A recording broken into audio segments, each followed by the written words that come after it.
राजस्थान में कोरोना के मामले बढ़ रहे हैं। 24 घंटे में 15 नए केस आ गए। कल 20 नए केस आए थे। कल 78 से 98 हुई थी संख्या, अब 113 हो गई है। 113 केसों की पुष्टि हो गई है राजस्थान के अंदर। सबसे ज्यादा कोरोना संक्रमित राजधानी में, जयपुर में 10 आज में, जोधपुर में 3, उदयपुर में 2 नए केस आज में सामने आ गए। चूरू में भी एक कोरोना संक्रमित मरीज भर्ती हुआ है।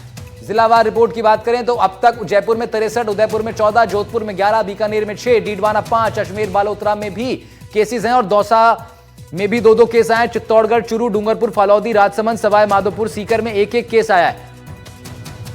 तो राजस्थान में कुल मिलाकर अब केसेस की संख्या 113 हो गई है। परसों तक 78 थी, कल 98 हुई, आज हो गई है 113। कोविड को लेकर राजस्थान में चिकित्सा महकमा अलर्ट मोड पर है, लेकिन उसके बावजूद रोजाना नए केस के आने का सिलसिला जारी है। आज राजस्थान में कोरोना के 15 नए मरीज संक्रमित हुए हैं और पूरे राजस्थान में यह आंकड़ा अब तक 113 का हो चुका है। सरकारी रिपोर्ट की माने तो एक व्यक्ति की कोविड से अब तक डेथ हुई है।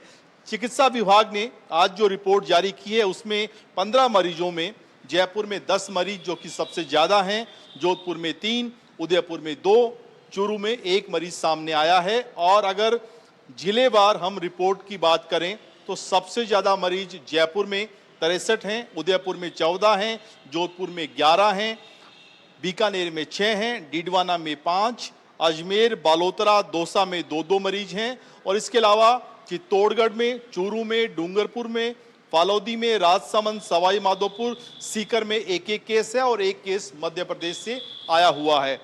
स्वास्थ्य विभाग लगातार अपने सभी प्रमुख अस्पतालों के अलावा संभाग और जिला मुख्यालयों पर बने अस्पतालों की व्यवस्थाओं को भी दुरुस्त करवा रहा है। लोगों से अपील कर रहा है कि वो जागरूक रहें, सतर्क रहें, मास्क का प्रयोग करें और किसी भी तरह के सिम्टम्स होने पर तुरंत अस्पताल में जाकर अपनी जांच करवाएं। कैमरामैन निर्मल के साथ सुशांत पारीक, एनडीटीवी, जयपुर। राजस्थान कांग्रेस संगठन में बड़े बदलाव की खबर है। 3 नगर कांग्रेस कमेटियों के अध्यक्षों की नियुक्ति कर दी गई है। प्रदेश कांग्रेस कमेटी के चीफ हैं गोविंद सिंह डोटासरा, उन्होंने नए अध्यक्षों की सूची जारी की है। कांग्रेस प्रदेश अध्यक्ष ने सभी नवनियुक्त अध्यक्षों को बधाई भी दी है। निकाय चुनावों को देखते हुए यह फैसला बदलाव के रूप में किया गया है। निकाय अध्यक्षों, आगामी निकाय चुनावों को देखते हुए बदलाव किए गए हैं। दरअसल कांग्रेस संगठन के अंदर नगर अध्यक्ष जो होते हैं उनकी कमेटियों के अध्यक्षों की अदला बदली की गई। जरा बढ़ते हैं आगे। पोखरण से भाजपा विधायक महेंद्र प्रताप पुरी ने एक बार फिर कांग्रेस के पूर्व मंत्री सालेह मोहम्मद के निजी सचिव शकूर खान मंगालिया को लेकर बड़ा बयान दिया। प्रताप पुरी ने निजी सचिव को राजनीतिक संरक्षण देने का आरोप लगाया। कहा कि राजनीतिक संरक्षण प्रदान करने वाले लोगों की भी निष्पक्ष जांच होगी। विधायक प्रताप पुरी ने मामले को लेकर सीएम भजनलाल शर्मा, मदन राठौर से शिष्टाचार भेंट की।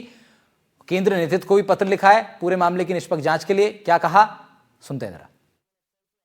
कैबिनेट मंत्री के पीए रहते हुए यदि इतना कर सकते हैं तो कैबिनेट मंत्री जब बैठते हैं अथवा वहाँ सैनिक अभ्यास होता है क्षेत्र में, तो वो मंत्री या विधायक साथ रहते हैं, तो ये वहाँ तक भी साथ में गया होगा। कितनी गुप्त हमारी सूचनाएं पाकिस्तान तक भेजी, इसलिए बड़ा चिंता का विषय है।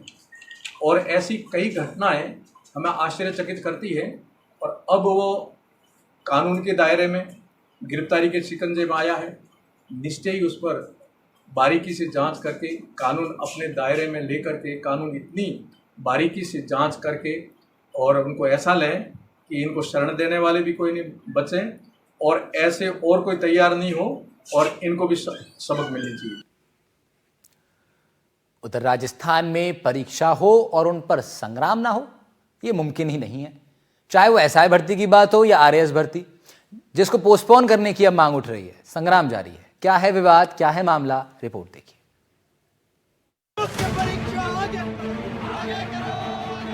बेरोजगारी के दौर में एक सीट की क्या वैल्यू?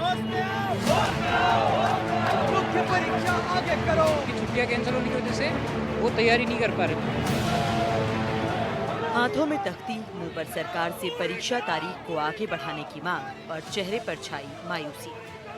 प्रतियोगी परीक्षा की तैयारी कर रहे छात्रों का कमोबेश पूरे प्रदेश में ऐसा ही हाल है। कहीं एसआई भर्ती को रद्द कराने को लेकर आंदोलन हो रहा है, कहीं शिक्षक ट्रांसफर को लेकर सड़क पर उतरते हैं, तो कहीं ऐसा नजारा होता है जैसा इन तस्वीरों में दिख रहा है। जहां राजधानी जयपुर में प्रदेश की सबसे बड़ी प्रतियोगी परीक्षा RAS की तैयारी कर रहे छात्रों ने सड़क पर उतरकर परीक्षा की तारीख आगे बढ़ाने की मांग की।